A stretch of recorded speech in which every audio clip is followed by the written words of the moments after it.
Assalamualaikum warahmatullahi wabarakatuh. Menteri Pendidikan Dasar dan Menengah Abdul Mukti pada Rabu 13 November 2024 bertemu dengan Kapolri Listio Sigit Prabowo.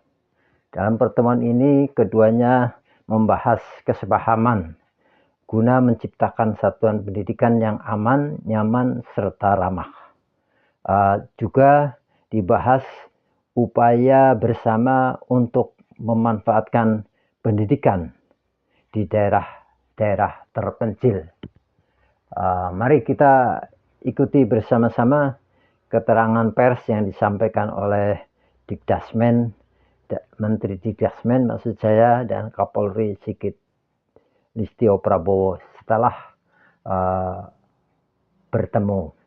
Assalamualaikum warahmatullahi wabarakatuh. Salam sejahtera bagi kita semua yang saya hormati Bapak Menteri Pendidikan Dasar dan Menengah Profesor Benedict dan seluruh jajarannya. Yang saya hormati rekan-rekan media. Hari ini kami berterima kasih mendapatkan kunjungan dari beliau terkait dengan beberapa hal yang menjadi konsen kita bersama. Yang pertama terkait dengan masalah dunia pendidikan, di mana tentunya kita sama-sama memiliki sikap yang sama untuk bagaimana mempersiapkan generasi muda kita untuk betul-betul bisa dipersiapkan dalam rangka mewujudkan visi Indonesia Emas 2045.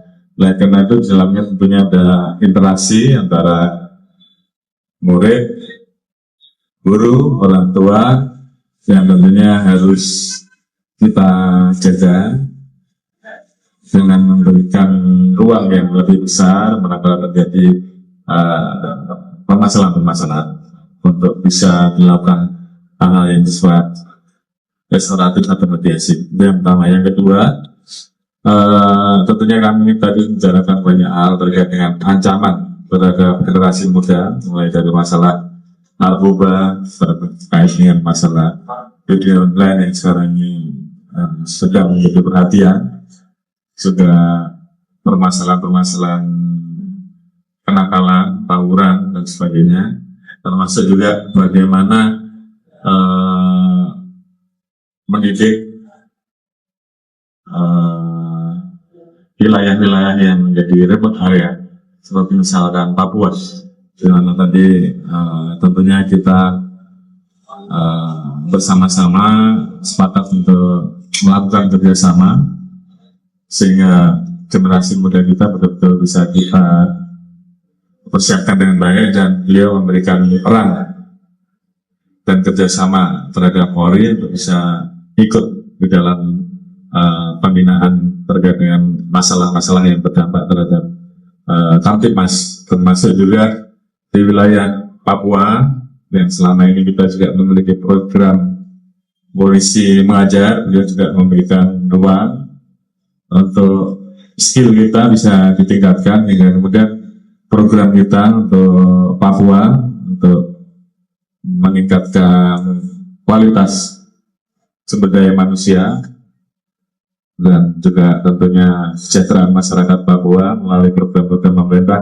bisa berjalan dengan baik. Mungkin itu yang bisa saya sampaikan. Silakan, Bro. Terima kasih Pak Kapolri. Jadi menambahkan yang disampaikan oleh Pak Kapolri tentang beberapa hal yang insya Allah nanti bisa kita kerjasamakan, terutama yang berkaitan dengan upaya kita untuk membangun atau menciptakan suasana di lembaga pendidikan yang aman, nyaman, dan ramah.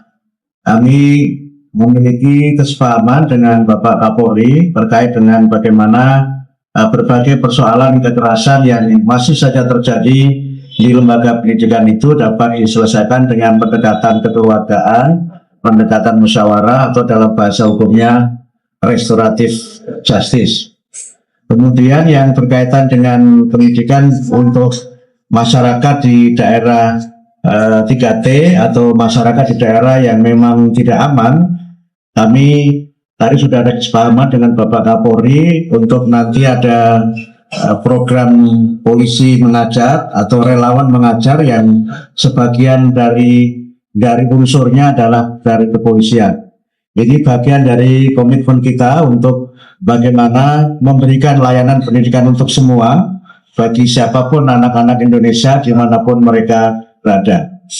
Kemudian yang terakhir, beberapa hal yang selama ini sudah ada MOU antara dulu masih Kemendikbudristek dan sekarang Kementerian Pendidikan dan Menengah untuk nanti kita tindak lanjuti dengan kerjasama menyelesaikan berbagai persoalan tidak dari hilirnya tapi dari hulunya, dengan misalnya nanti ada program polisi ke sekolah atau mungkin nanti juga penyuluhan mengenai berbagai hal yang menyangkut ketertiban masyarakat oleh aparatur kepolisian dengan sekolah-sekolah yang ada di Indonesia.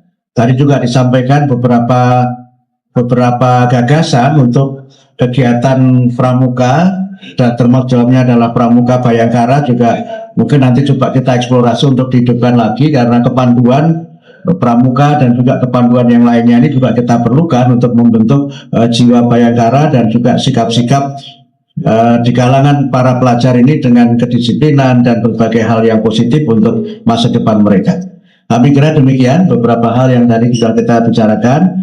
Setelah ini nanti akan ada tindak lanjut dalam bentuk perjanjian kerjasama atau mungkin juga MOU, karena MOU yang lama sudah harus kita perbarui karena kementeriannya ganti begitu.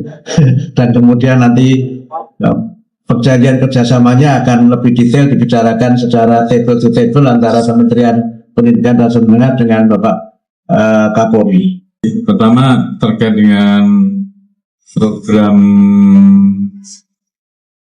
polisi, bagaimana polisi ikut dalam kegiatan mendidik ya, pertamanya di wilayah-wilayah seperti Papua yang tadi kita sampaikan. Memang kita sudah ada program polisi pengajar, polisi seperti mengajar. Biasanya itu dilakukan oleh anak-anak buah kita yang menjadi Babin Kamtimas atau menjadi anggota-anggota yang ada di wilayah Papua. Tadi sempat disampaikan bahwa kita saat ini sedang merekrut kurang lebih 2.600 orang asli Papua, yang tentunya ini akan sangat efektif apabila nanti pada saat mereka dikembalikan untuk berdinas di Papua, diberikan pembekalan untuk skill terkait dengan masalah bagaimana membantu program-program yang terkait dengan apa yang menjadi program dari Kementerian Pendidikan Dasar Negara dalam hal keterampilan mengajar. Ini tentunya mungkin akan bisa jauh lebih efektif, dan tempat sempat tadi kita diskusikan juga terkait dengan bagaimana penggunaan dana otonomi khusus yang bisa diarahkan untuk menjadi lebih tepat sasaran, karena memang di sana juga sebenarnya ada tenaga-tenaga pendidik dari orang asli Papua yang juga bisa dibiayai dengan biaya tersebut, sehingga kemudian bagaimana meningkatkan kualitas saudara-saudara kita terkait dengan masalah apa yang dibutuhkan itu betul-betul bisa berjalan. Kalau terkait dengan apa yang tadi disampaikan, tentunya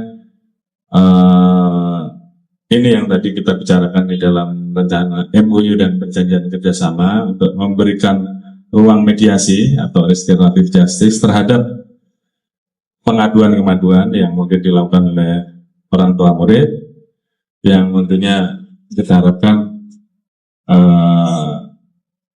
bisa dimulai dengan proses mediasi terlebih dahulu, karena memang itu menjadi hal yang kita harapkan juga bisa membuat guru juga lebih nyaman terkait dengan program-program yang kaitannya dengan masalah pendisiplinan. Dan ini memang butuh sosialisasi pada saat siswa masuk, program pendisiplinannya seperti apa disampaikan ke orang tua murid, hingga kemudian sama-sama bisa saling memahami. Kecuali hal-hal yang sifatnya menyimpang, tentunya hal tersebut tentunya menjadi concern yang berbeda. Terima kasih. Baik, terkait dengan undang-undang guru atau perlindungan guru, kami sampaikan bahwa di dalam Undang-Undang 20 2003 dan juga Undang-Undang Nomor 14 tahun 2005 tentang guru dan dosen, sebenarnya sudah ada pasal-pasal yang mengatur tentang perlindungan guru, baik secara profesi maupun dalam hubungannya dengan keamanan dan juga jaminan yang berkaitan dengan profesi guru itu. Tetapi kalau misalnya itu dirasa masih belum memadai, memang kalau kita ketemu dengan DPR, itu ada 2 rancangan program legislasi nasional. Yang satu adalah revisi Undang-Undang 20 2003 tentang sistem pendidikan nasional, dan juga ada masuk prolegnas juga adalah revisi Undang-Undang guru dan dosen, Undang-Undang 14 tahun 2005. Nanti kita lihat apakah kita cukup memasukkan di perubahan undang-undang ini atau membuat undang-undang yang baru. Kami akan melakukan pengkajian dengan ya memohon masukan dan juga aspirasi dari masyarakat.